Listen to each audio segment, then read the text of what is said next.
Hello, everyone, and welcome to our first week in review for the Cthulhu Death May Die Fear of the Unknown Kickstarter campaign. I am Elena. I'm joined today by producers Guilherme Goulart and Kenneth Ten and designer Marco Portugal. How are all of you? Let's go in the order I said. So, how are you, Guilherme? Hi, I'm doing very well. It's been a fantastic start of the campaign. I couldn't be happier. I know my name sometimes sounds like something from the mythos, but very happy to be here. How are you, Kenneth? It's pretty late for you, right? I'm doing well. I'm excited. I've been following the campaign. It's a lot of cool things to show. And how are you, Marco? I'm good. I'm very happy with the start of the campaign as well. And it's good to be back here. I was here last week talking about the game, and now we can see what we revealed during the Kickstarter, right? You know what I was remembering the other day? We had in our Instagram account a few months ago, I believe. We had an Ask Me Anything with you, Yes. the stories, and people asked what game you were working on, and you were working on Death May Die, but we couldn't see it yet. So we just posted a bunch of stories where you would almost say it and then it would glitch. Yeah, it was cool. So I couldn't reveal that we're working, and we had this idea of like every time I would say it, it would cut, and it was funny. It was funny. So if you saw that was it, guys. Marco was working on. Yes, we can finally reveal. Finally talk about it after all this time. So exciting week since launch, and lots of stuff to talk about, right? Yeah, We do. It's absolutely great to be entering the first week in review with so much stuff revealed. This is Death May Die, Fear of the Unknown. We have been hearing requests for this for many years now. We're very, very happy, very appreciative of all the support and the love that the first game gets. Of course, whenever we're launching a game for the first time, new system, new rules, we have, of course, to showcase all of the system's strengths. And you can only do so much without sitting down with people and playing the game. So this one is it's very good to come back to a system that people already have played a ton, that people already developed their taste for, and they know what they like, and all the combinatory elements. So it's very good to be back to Death May Die. Yeah, true. Speaking of playing it, just a small reminder: if you're watching us from Italy and you're attending Luca, you can try this out on our booth. Stop by to say hello to meet and say hello to Aranha, a regular here. That's true. Thiago Aranha was the lead producer for the first Death May Die, and he's there. He has a prototype copy of Fear of the Unknown, same copy that we were just testing with people, or actually playing with people in Essen some weeks ago. And that was it's just amazing, right? Like I was saying, to actually sit down with people and play the game and see their reactions. One of the things that I like the most about this, of course, in addition to all the modularity that Fear of the Unknown brings to the mix, is that the discovery cards, they have a bit more of flavor, both in narrative and gameplay sense to them, and people just get a kick out of that. People finding, the flask during the scenario that you can regain stress, and then you can go back to the pub and refill it. And there's all these little neat little things, kind of almost like mini side quests that they bring even more flavor, more immersion to the game. And just as a quick recap, I think because this is our first live, Fear of the Unknown is a standalone core box, so you can just buy this and get into the game with this one. But at the same time, it is fully compatible with everything from that we've published before, all the elder ones that are here, the Investigators, Insanities, episodes, all of it. You can mix and match to your heart's content, and of course, that's another very good feature to be bringing this back to Kickstarter with so much content. Yeah, I've seen people ask a few times, so maybe it would be cool if you guys talked a little bit about that. Like, this is season 3.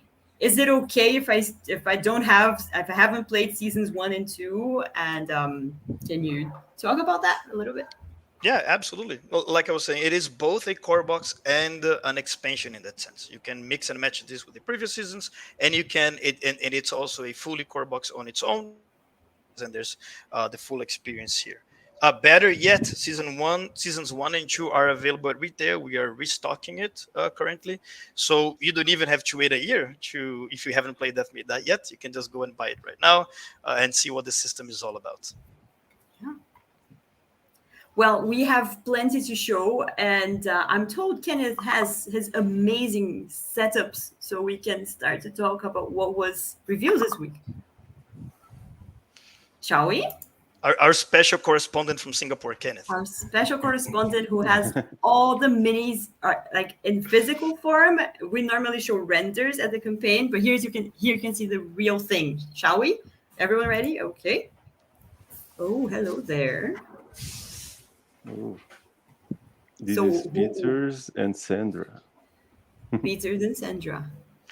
So here we're showing some of the core box investigators.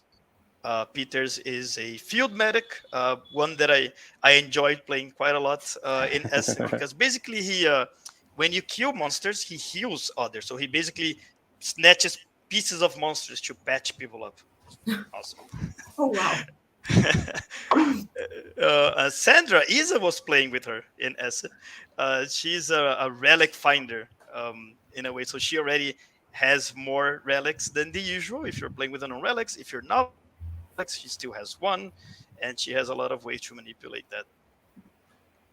Yeah, the relics are a new feature of the game, and when I designed Sandra, I tried to bring that to the normal game. So even if you're not playing with the relics, she brings one to the game. So I really like her. And Yeah. just to clarify, what you're seeing there, those are resins of the figures. And that hand is a real hand, a human hand from Kenneth. Okay, this is Ruth and Leon, right? Ruth Ruth Yeah. is a journalist, and Leon is like a veteran, war veteran. Or so he says. I love Or that so he his says. ability is something like a show off, right? He's a Show off, total yeah, show yeah. off. Yeah. When he's next to other investigators, he gets more dice to do actions and attack, of course. And Ruth is more uh, a sneaky girl. She has like abilities that combos with stealth. So every time she sneaks, she heals stress. And as it progresses, she deals damage and other stuff when she sneaks. Yeah. So really, we have how many investigators in the core box? 10, 10 investigators. just like in the first season. Just like in the first season. So these are Hui Kong, the martial artist that we're seeing right now. And we have And Sally, Sally. the war photographer. I think she's my favorite from the core box, both from a concept and gameplay. She's a photographer, which means that when investigators are moving around the board, even if it's not her turn, she follows them around to take pictures. Yeah. She's very So, mobile. yeah. Since she can move in other players' turns, she can like save those actions. Instead of moving, she can go directly and attack or do the stuff the scenario wants you to do without the need of spending actions to actually run and move. That's Yep. pretty powerful. And I don't know if this happened in your test, Marco, when we were playing with Sally at Essen. Of course, because she's a photographer and she has the camera in front of her, every time we would move into a place with monsters, people would pose a picture, like, there's Toga there, investigator, just there, just taking pictures.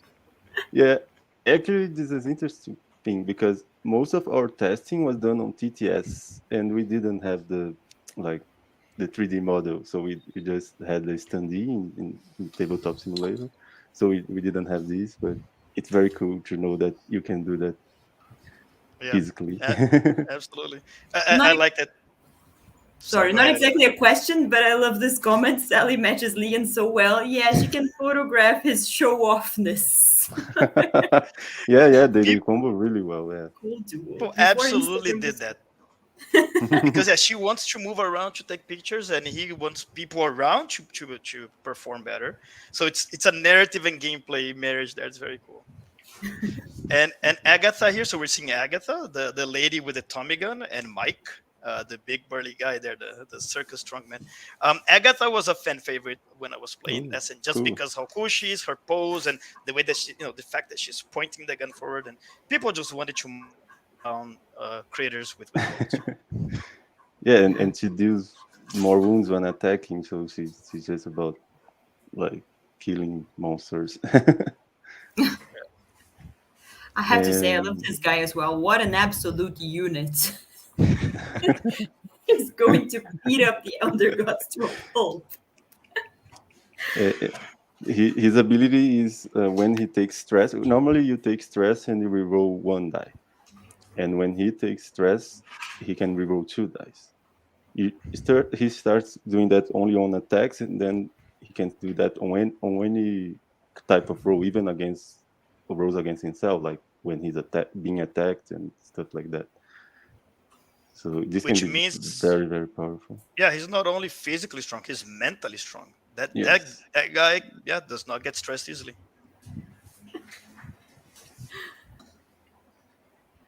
I see a question here. Sorry. Yeah, absolutely. Let's look at the investigators. But I see a question here about season 1 and 2, which is something we haven't talked about yet. Hey guys, when you're talking about resupplying seasons 1 and 2 to the retail market, is it already done? In the UK, it's sold out everywhere since a few days. That makes us uh, partly sad and partly happy because you just love the game so much. It can't stay in the shelves too long. Okay.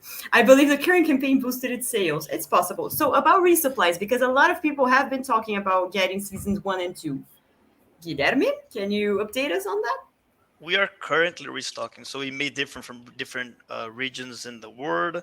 There was a new print that we made just prior to the campaign. We also anticipated the campaign would drive up numbers, so we are currently restocking. I can't say for specific places, but I hope you can get your hands on yours soon. Like I said, you don't have to wait a full year to start playing Death May Die. As far as I know, the US just got its supply. It's already on sale on the Asmodee store and on Amazon and whatnot. On the UK, I'm not so sure, but it shouldn't take long. English copies are normally printed together, so it should be soonish. Yeah. Don't know. Well, what are we looking at here? Stella and Julian. Stella! So Stella is a scientist, and she uses the chemical explosives to shoot other monsters. Uh, Normally, when you attack, you can only target one single target, one monster. Uh, the basic skill brawling allows you to, when you level up, you can hit multiple targets. The thing about Stella is that she has marksman and she can hit multiple targets. So she she has this.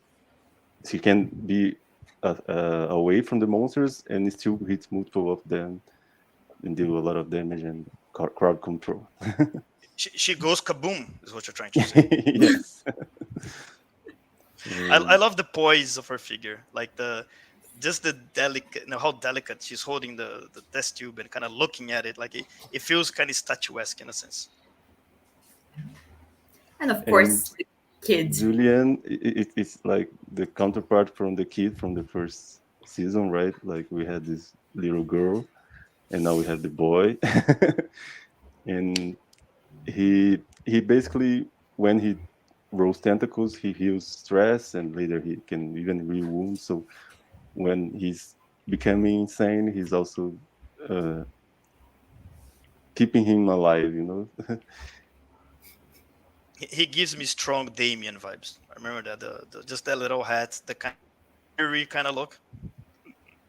Mm. Oh, Oh, and the and our new cultists.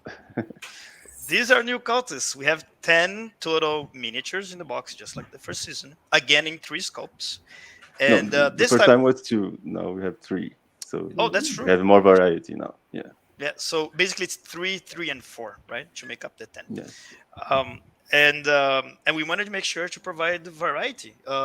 In game, they behave just like the same as the previous cultists. They're part of the base game system, but we wanted to make sure that the sculpts were as varied as we can from the first ones. And now that's another cool way that you can mix up the look of your game on the table.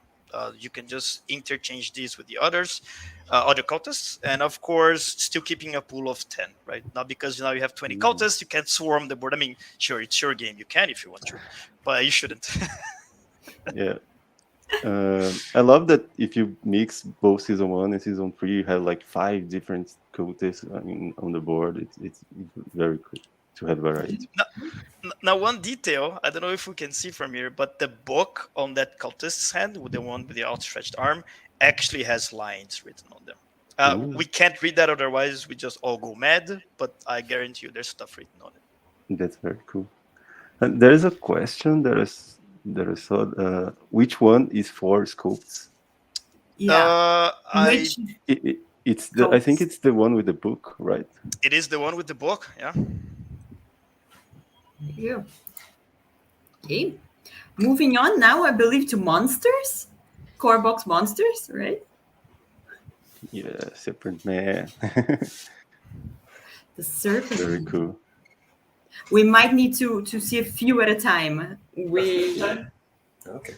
we need to we Sure. still have a bunch of stretch goals to look at. Okay, Serpent Man guys are the like mob type of enemies. You know, they have like 5 figures. The Fisher has only 2 figures, so he's a Yeah. bit more Fisher from healthy. the outside there. To me, he looks like he's perpetually laughing or cackling at something very funny. These all look amazing. Goodbye. The And the unnameable. unnameable. One of the big ones. So this guy is tough. I remember him from Yes. the playtest. Basically, he has a ton of health, and you cannot attack him as long as there are other monsters in his space, which means he's a big tank that you have to mow down everyone else before him, and he keeps attacking you, harassing you, while protected by his friends. Yes. Oh, You love this one, right? I Yeah. love, so we used a lot. Yeah, we used a lot of, this is Yothan. We used them a lot as unknown monster, mixing with the episode in gameplays. So just very quickly, he heals from time to time, which is nasty by itself, but he looked kind of like a horse-like creature, and he performs that. He carries cultists around. He takes them along for the ride as he's moving towards you. That's very funny. No, this one is my favorite. The Goog. the Goog. I love the 4 arms. Yeah, we were just very, very fortunate to have such a talented team working with the art, with the miniatures. We're very, very happy about this one. Nice little detail that he's stepping on a skull there. We're always trying to look for ways to make the miniature dynamic, and one of the ways for this one is that he's in movement, so his foot is not completely planted on the ground. Of course, he's trampling over skulls. Of course. And the doll. The doll. This is a big monster. People, Yeah, this one's massive. in Essen, they were so sure this was an elder one. I had this on the table. I didn't have as I thought. People were thinking this was an elder one. Yeah, that's just a monster, people. Yeah. Yeah, it's like the Chthonian and the Shoggoth from the first season. Like he's one of the biggest guys, and the thing about him is that he rolls less dice. He rolled like 3 dice, but every success deals 2 wounds. So he can punch real hard if you don't have the stress to reroll. You know, it can be difficult to deal with him. A quick question here. Gug is an amazing design. Did Adrian Smith design him? No, this was Daniel Zrom, the Daniel artist for Zrom. this. For all the monsters box, if memory serves, and a few more, quite a few more. There's a lot of monster design from Daniel Zrom on this one. And now It looks there too are nice more. on my taste. That's a weird taste, but you do you. Okay. That's one of the 2 elder ones. That's Satogwa, Satogwa. and that The thing Amorphous behind him Scion. is the Amorphous Scion, his minion. Yep, one of the 2 other ones that we're playing, and this one is making people very tired, very sleepy. He's a sleeper of the Kai. So he has a fatigue mechanic token that limits your maximal stats. Very nasty. And that's his minion. That's his minion. Yes. Not Ruth, Desire, yes. That would be a cool plot twist, though. I mean, we never know, right? We never know. Maybe she's a minion. Cultists are everywhere these days. And finally, our second Elder One. I believe we'll have to zoom out for this one.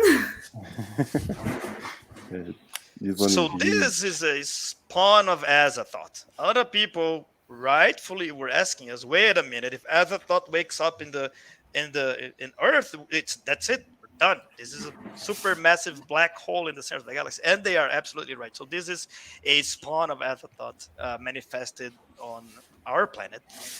And of course, that little guy with there behind him, that mass of tentacles, is the dancers of Azathoth, which are trying to keep this particular spawn asleep. Oh, Yeah, that and the Azathoth has an interesting mechanic that he has like cosmic tokens that he places on enemies and make them stronger with more health and more dice. So when you were playing against Azathoth, the monsters can be even more difficult to deal with. Yeah. I think that reps core box. Yes. that sorry, reps go ahead, core David. box. We need a teddy bear relic to fight Satoku. I hear you. That makes total sense. Yes.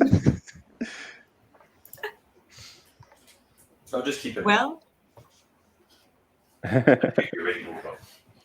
Shall we take a look at stretch goals?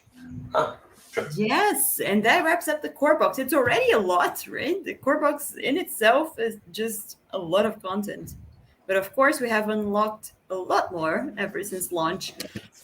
2 days ago. Not even 2 days ago. Yeah. I think we're 47 still hours. we're still within the 48-hour mark.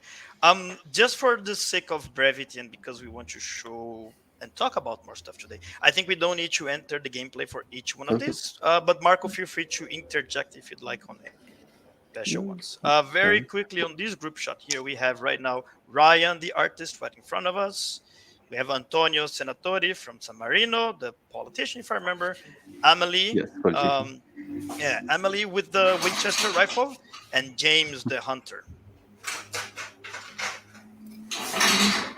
While Kenneth looks for some more, I just want to confirm that the base of those elder ones will be the same as previous ones. Is Yes. confirmed they are that the they same. have to be, because they move on that elder one track.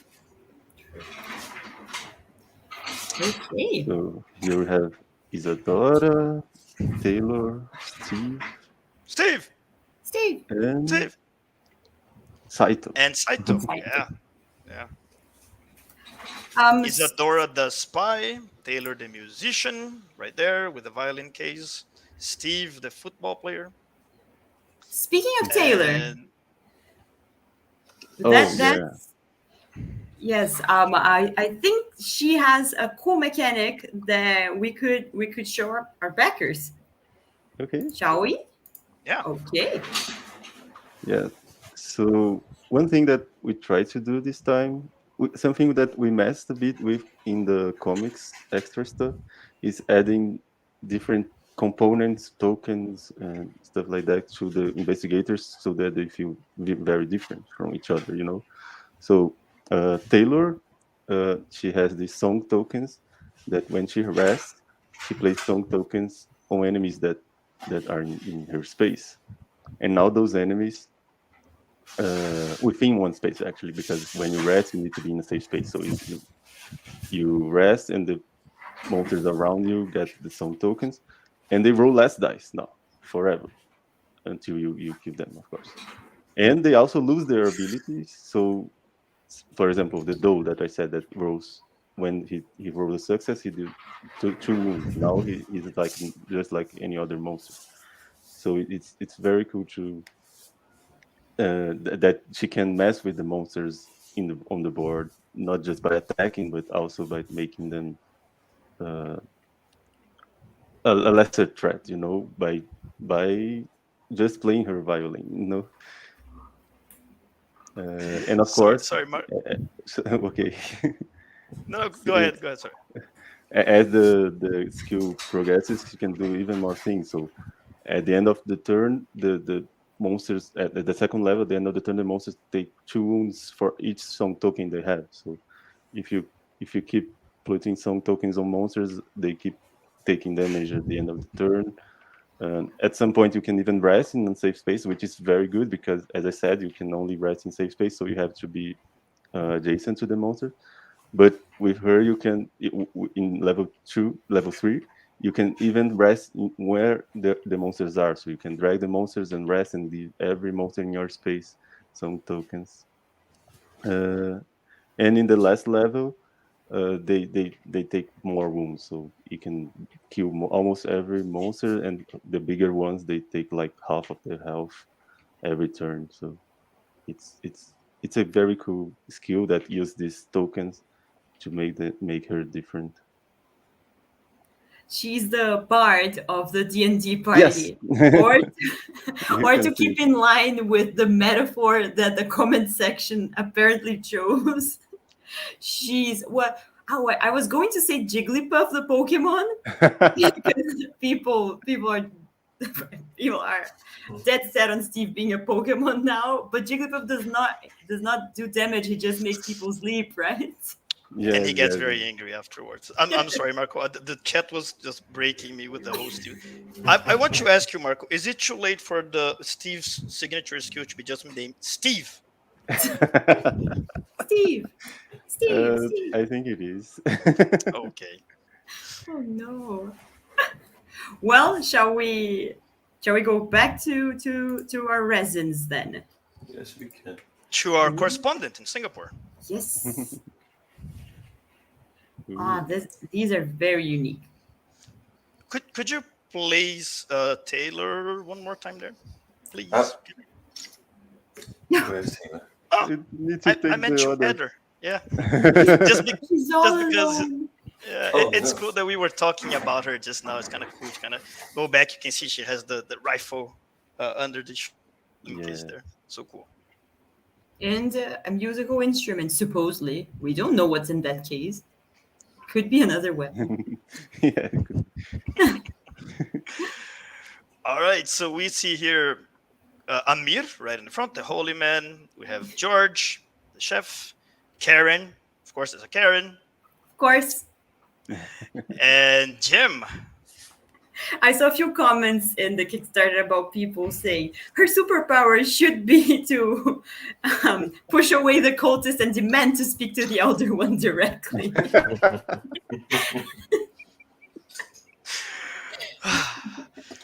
Yes. Just gotta love the internet. Here we have Tom, the salesman. Michelle, which is a very recent addition. I think just this morning we unlocked. Oh, Martin, the professor, and Eve, the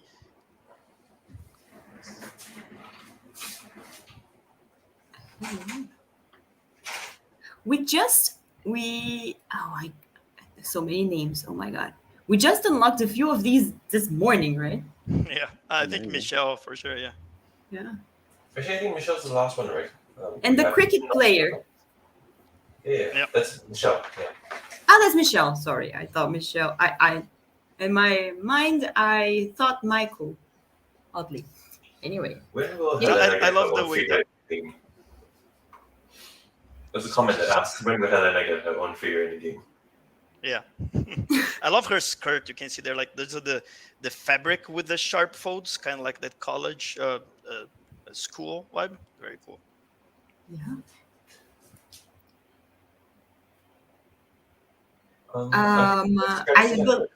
I believe that covers the investigators. Let's move on to something more interesting. Ho, ho, ho. Oh yeah. Oh, Hypnos. Cricket bats, not paddle. I'm sorry. It would be funny if they had a cricket paddle, like the cricket one that is really thin. Sorry, my bad. So we have Hypnos, the god of sleep himself, based on the by Lovecraft. Um, I admit this one surprised me a little bit. I wasn't familiar with the story when Marco proposed. Like, wait, Hypnos, as in the Hypnos. Yeah, yeah, really cool. I love the miniature. It's Really, amazing. really cool. And he's pretty large. I don't know if it's possible to see. If you can put an investigator there, please, Kenneth, because of course, being an Olympian, a Greek god, we want to make sure that he's larger than life, not just. Yes. And his, as far as monsters and elder ones go in this game, he's not bad looking, like terrifying, not not tentacly and decaying. Yeah, in that sense, that's all reflected in the artwork and on the image, right? It's very ethereal, very larger than life, sort of mythological, and not tentacle everywhere, right? What can you tell us about the mechanics, Marco, on this one? Oh, we do Okay, have some things to show here. yeah. Ah, So he has this unknown monster card. And one thing that we tried to do with the unknown monsters was to make them, when we play with different monsters, you feel that it's a different experience in the game. So we try to do very different effects for the monsters. So in this case, Hypnos, uh, the basic ability is when he's destroyed, he goes to the investigator board near the investigator board, and every turn you start losing sanity because he's in your dreams, he's messing with your mind. And of course, when he's summoned, he goes back to the board, but every time you kill him, he goes back to one of the investigators. So this alone is very interesting, that you have to choose between dealing with him in the real world or in your dreams, like making him lose sanity every turn. yep. And uh, for the no monster card, when and the other one advances, he always does something. And in this case, if he's in an investigator board, he makes the investigator move. Uh, the enemies move directly to the investigator space. So the investigator that is being haunted by Hypnos, they attract the other enemies to their space. So So it's a very nice choice that Marco is proposing to all of you players because you can keep him on board and suffer. Look at the attack dice on this guy: 3 black dice and 2 green when he's activated, which is just very very dangerous. Or he can be haunting your sleep. Very nice, Marco. Very kind. I see a question here. Is Hypnos going to act like a mini old one or a monster? he's a monster. He's a monster. Yes, you can add him in any episode with using the unknown monsters rule. That you can add 2 monsters to any other episode, and he's one of the possibilities that you have now. By the way, one small change that we've done, I should say a small change on the card itself, but I think Oh, impactful on gameplay is the portal that you unknown card. yeah, yeah, Whereas before on the previous lives, we used to have those set by color. So when playing Hypnos, for example, as unknown, he would always spawn on red or blue. Now we're plugging in the mechanic for randomized portals. So yeah, yeah. it's not set where they begin. Yeah, so in every game, you just randomize which gate he will start on. Yes. Since we're talking about unknown monsters, another question here. Can you explain really quickly how the monster extension board will work? We don't have it here to show, but I think you guys can.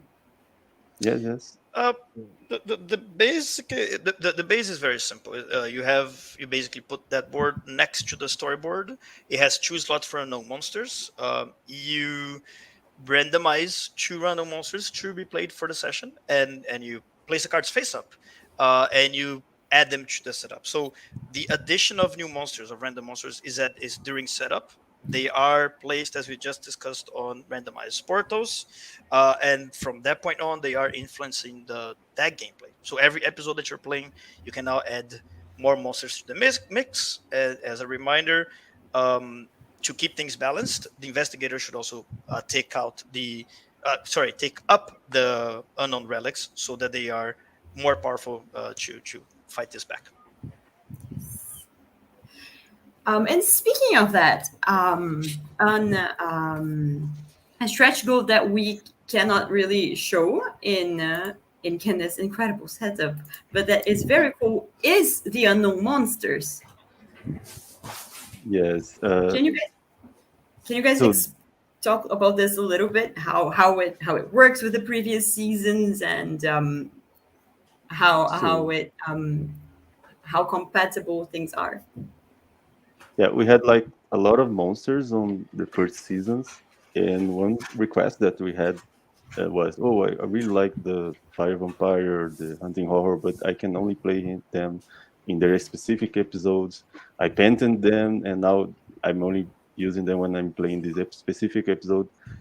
And we try to with this new mechanic, we try to allow you to bring them to any episode you want, so you have more possibilities to use them. And we made cards for every monster from the first seasons, and of course the stretch goals as well. Yeah. And yeah, and we gave them like abilities that make sense with their own effects. For example, the fire vampire that was on the previous page, he places fire tokens when attacking, right? And when you use him in any episode, he adds fire tokens to the game now. Even if in the episode there are no fire tokens, and that can be really hard because some episodes allow you to extinguish fire and others don't. So yeah, so if you're not allowed, the fire will be there, and you every time you pass through this space, you catch fire. Um, and that's what he does, right? Every time the other one advances, the fire vampire moves and plays fire in their spaces, and makes the game very different just because you choose to use fire vampire in this episode, or either randomly, or sometimes you want to, oh, this, I want to play with fire vampire today in any episode, and that's it. Anything Yeah, to I add? really like that, since we have like I believe it's like 16 monsters in the first two Yep. seasons. Yep. Now you have like a ton of possibilities. Like you use two, so you have like, you can mix two of any monster from the first ones, and the game will be completely different based on which ones you choose. And this can even more possibilities with the new season that brings more monsters and the stretch goals, and like Hypnos that we saw. Yeah. That's And a ton of variety. on that note as well, to be sure, you don't need this absolutely. The Of course. unknown monster mechanic works by itself on the Fear of the Unknown box. You can play any episode, adding the monsters that are not seeded in by the scenario. You can take them, which is what we were doing in SN and doing in Luca now. You have enough monsters on the core box itself to mix and match monsters. Yeah. On that end, on that subject, if you don't have the previous seasons, do you use a token for these unknown monsters? You can, or not use them. I mean, approximators from anywhere, but basically you will have the gameplay cards, and you can proxy if you'd like, for sure. Well, now back to our stretch goals, and we need to move quickly. We're almost out of time here. Who are we looking at? We're looking at monsters, right? Oh, So this is Brown Jenkin right there. Of course, people who know the story know that Brown Jenkin would have been smaller than this. He should be like a large rat with a human face, but he's a special character. I'm going to make sure. Also, it's very interpretative because he appears in the dreams of Gilman there. So we're going to make sure that he looks, to a bigger scale than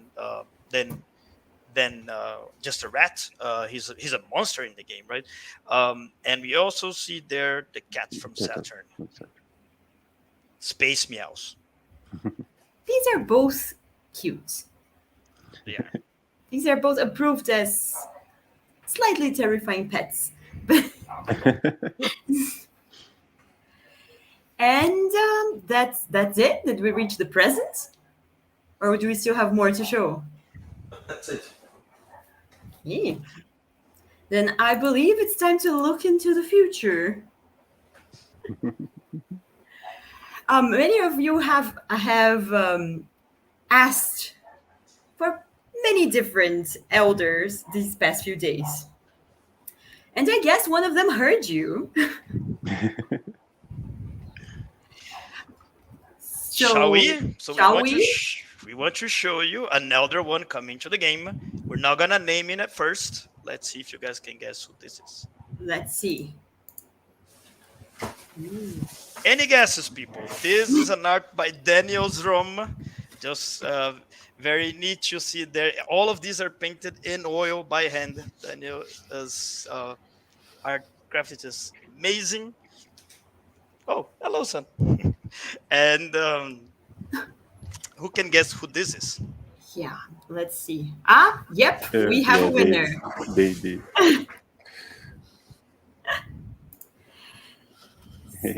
So, yes, this is Eita. Itakwa. I hope I'm pronouncing this right. Or apparently is for short. It's not like that. That's good. And apparently Ithaqua absconded Kenneth. Oh no, he's back. Okay. So this is a new other one. And Coming the in his Lord of the own Winds, box. of course, with their own minions, the Shantax, and its own unique mechanic, just like all other ones. It comes with this Blizzard token that enters in the board and moves around. And every time you enter the Blizzard space token, the Blizzard token space, you lose your stress and you you can't use stress to reroll. So you should try to avoid the Blizzard space. But of course, the Mythos cards and the effects from the other one will make the Blizzard token move around the board. So he has this interesting mechanic that makes the board a bit hard to move around, you know. And even he becomes even harder when he is spawned to the board. So when he's summoned, the token now flips, and on the other side, it has a stronger effect that every time you move into the space with the Blizzard token, you have to stop moving. So sometimes you need to reach him to attack him, but the Blizzard token is in the way, so you have to stop and move again. So dealing with the Blizzard token on the board can be really hard. That is, I think, my favorite thing about Ithaqua. As when you're playing with him as an elder one, there's this environmental hazard now, right? There are spaces where you can't enter, where you're suffering stress, and this is Marco was saying the Shantax, which servitors. Is that a word in English? His followers. They are also very used to the harsh conditions, so they benefit from it. Not only they spawn from the blizzards, they roll more dice, they cause more stress.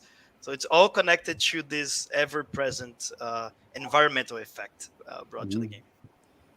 Yeah, that's something that you mentioned, that the Blizzard token even brings monsters to the table. So sometimes it says Shantak spawns on the Blizzard token, or a cultist spawns on the Blizzard token. So it becomes like a new gate of sort that moves around. We do have the resins to show. Let's take a look. Oh wow, Yes. this guy's huge. He Poor Taylor. So one of the things that I really like that we have the turntable for this, thank you very much, Kenneth, is that it's hard to say just from the render from Ithaqua how dynamic the figure is, because of course the art we wanted to show on that side view because he's the Lord of the Wind. We want to make sure the figure captures that motion of the wind, and the artwork and the miniature reflect that. But you can only really see how dynamic he is here on the turntable. And just attack, you can see that the art on the art, the wings are sort of poised down, and we wanted to bring it up on the sculpture mainly because of the real state of the surface of the game.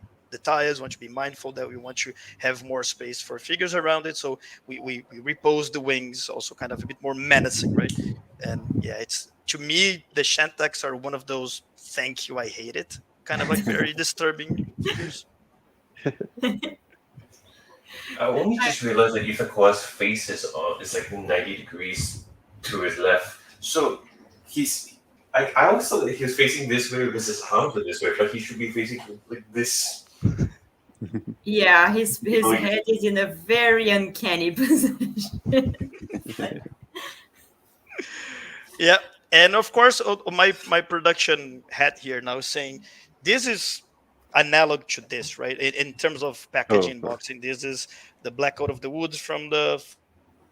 So this box is kinda like that, but I'm taking a second look at the resin, thinking, yeah, I think I might need to do some test fittings. Kenneth, if you can help me. Yes. Got it. I know this maybe I don't think it was intentional, but I love the setup here because it looks like they're not seeing her, like they're looking away from her. And really still, they might not notice. So there's a question about, is this a stretch goal or an optional buy? Yes, there is here. It is. So is this a stretch goal or is it an optional buy? It is an optional buy. So this is an optional buy that we will be revealing shortly after the live stream ends. We're going to add. Please bear with us. It takes a little while always to add new items to the system. So we do release the update and then we move on to add the item to the system itself. Takes a few minutes, but just give us a little while after the stream ends and you'll be able to add these to your pledges. Yeah. I'm trying to grab a few questions here, but people are just generally excited, and I think actively trying to make us laugh. Say hello to my little Viola.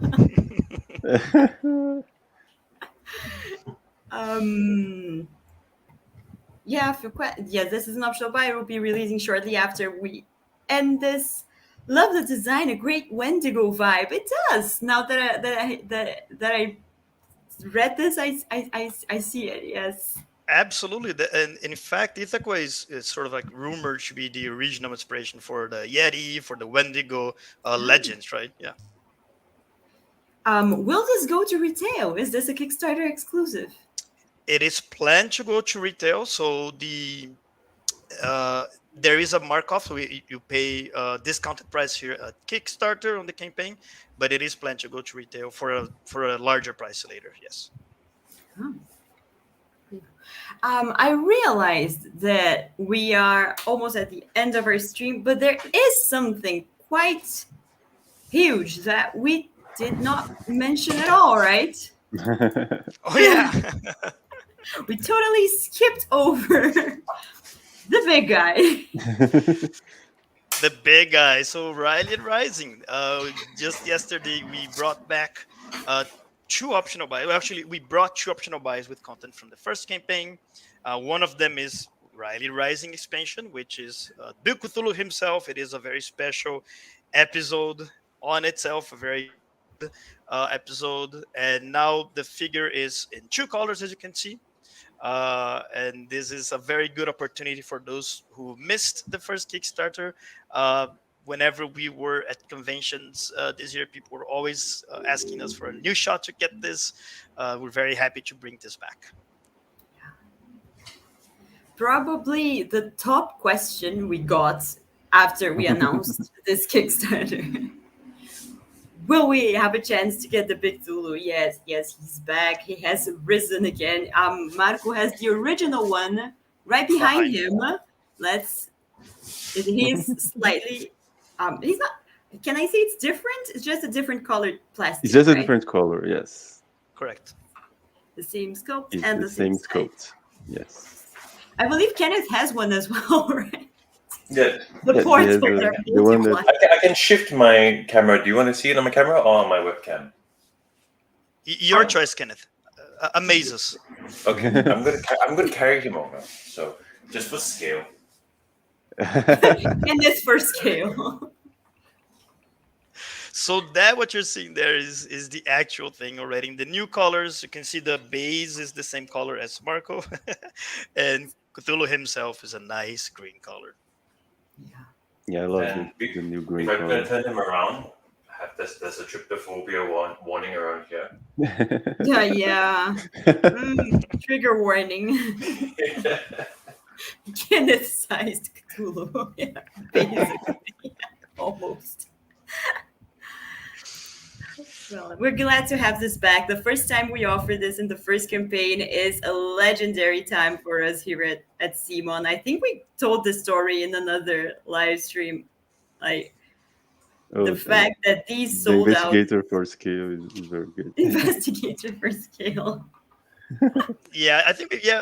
Now that you mentioned, I think we did though that we completely underestimated the demand for these things. Like we had a pledge with I think 250 copies or something like that. We didn't think a lot of people would want this badly, and it was it was what it was, Yeah. right? Was what it was. So yeah, it's great that he's making a comeback, and that's apparently there is high demand for garden gnome sized miniature. Yeah. And then just to also touch base there on second point is that we brought the option to buy the unspeakable box. You can see that just behind the Marco there. Yeah. Or here. So that is the box of stretch goals for the first campaign. Has all the stretch goals, including Julia, which was the parallel to Antonio, the very first uh, reward just for back in the campaign. It has 3 episodes. It has 2 elder ones. Has Yoga No, and yeah, Dagon. yeah, yeah, do it. Yeah, yeah. Yeah, he has the plastic dashboards. There's a lot of goodies in that box. So that was added to as an optional buy to the campaign just yesterday. Yeah. And now we need to wrap this up, but a final comment to show. Now we just need an Eddie that size. First off, you guys sure have storage space. How many giant miniatures do you want? And second, that is a cool reminder that the Iron Maiden character packs are still on pre-order. Pre-orders are still open. So, and there is content for both the original Death May Die and Fear of the Unknown. So make sure to check them out. They fit in. I think there is 1 investigator and 2 unknown monsters. It's 2 unknown monsters, 1 investigator, and 1 insanity. Fear of the dark. Fear of the dark. How fitting. Very nice plug there for the advertising, Elena. Kudos. That was great. So thank you, Tim, for the cue. Well, I think that's the time we have for today. We're nearing an hour. So any final thoughts before we let Guilherme work on this update that you're all... Oh my God. Someone called me right at the end of the stream. Before we release Guilherme to go back to his updates that we're all waiting for. I mean, this guy? Yeah, Guilherme, so final thoughts? for my end, this is just the 48 hours of the campaign. I am super excited with everything, all the reception so far. This is just the beginning, right? It's just the beginning, guys. There's so much in stock that we've prepared for the campaign. We've been prepared. I can't wait to show you how much more content we've prepared for this campaign. What about you, Kenneth? Well, I'm jealous that everybody gets to play season 3 before me. I loved season 1 and 2, so I am with everybody else who is backing this game. Like, I am also waiting on the edge of my seat to play season 3 because nobody's playing with me. I don't have a copy in Singapore, but I got these, so these will do for now. How about you, Marco? Yeah, I'm really excited to show what we have in stock. What we didn't show yet, and I want to thank you guys also for backing this game and loving it, and it's a pleasure to work on this incredible system and see people really excited with the things that we've been working on for a few years now. It's really cool. Well, now I'm very worried because someone said it's me, Cthulhu calling. Please accept my call for Cthulhu. So I think I need to end this and return this call to protect the universe. Yeah. Thank you all so much for joining me. Thank you all for joining us. And I hope I'll see you all next week in our next week in review, right? Correct. Next Friday, if the other gods allow, we'll be back here. Thank you very much. See you all soon. See you.